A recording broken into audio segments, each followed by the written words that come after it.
Throughout the history of human warfare, the practice of taking trophies or marking one's martial prowess has been a common theme, ranging from severed hands in the Congo to ears and noses during the invasion of Korea by Japan.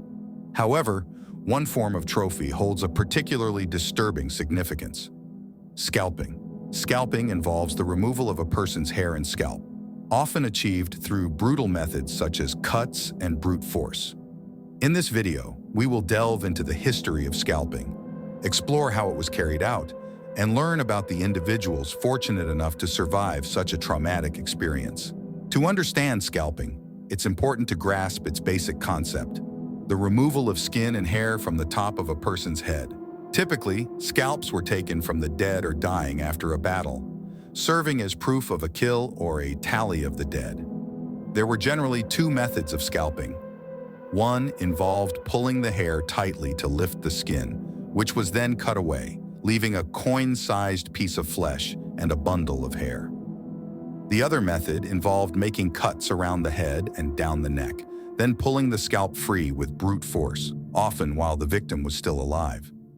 While scalping itself was not always fatal, it posed significant risks such as blood loss and infection. For those who encountered mutilated bodies, scalping instilled fear of the enemy, serving as a form of psychological warfare. The practice of scalping can be traced back to ancient times, with some of the earliest examples found among the Scythian warriors, who were known for gathering the heads of fallen enemies as proof of their prowess. Scalping, however, became more widely known in the Americas, with archaeological evidence suggesting its practice by Native American tribes as early as the 1300s. When European settlers arrived in the Americas, they observed examples of scalping during intertribal conflicts. Some tribes viewed scalps as decorative symbols of martial prowess, while others placed different values on their use.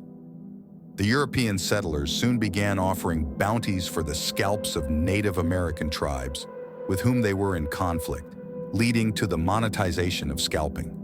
This practice, coupled with rumors of scalping during the American Revolutionary War, further fueled tensions and violence on the frontier. Scalping played a significant role in the American Indian Wars, where both sides took scalps as proof of kills. The Creek Massacre, carried out by the 3rd Colorado Cavalry under Colonel John Chivington, is a grisly example of the atrocities committed during this time. Not all individuals engaged in such brutality, as evidenced by Captain Soule and his men, who refused to participate in the attack. However, scalping remained a widespread practice during this era, perpetuating the cycle of violence and suffering.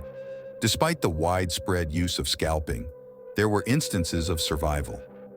One such survivor was Robert McGee, who endured a scalping during an attack by the Sioux tribe in 1864. McGee's harrowing experience serves as a stark reminder of the brutality of scalping and its lasting impact on survivors. Another survivor, Josiah Wilbarger, endured a similar ordeal in 1833, though his wounds ultimately contributed to his death. As the American frontier expanded and incidents of scalping faded, the practice gradually ceased, though it remains a grim aspect of history. In conclusion, scalping is a grim example of the violence and brutality that characterized early American history. While the practice has faded into obscurity, its legacy lives on in popular culture and serves as a reminder of the dark chapters in human conflict. Through exploring the history of scalping and its impact on individuals and societies, we gain insight into the complexities of warfare and the enduring scars it leaves behind.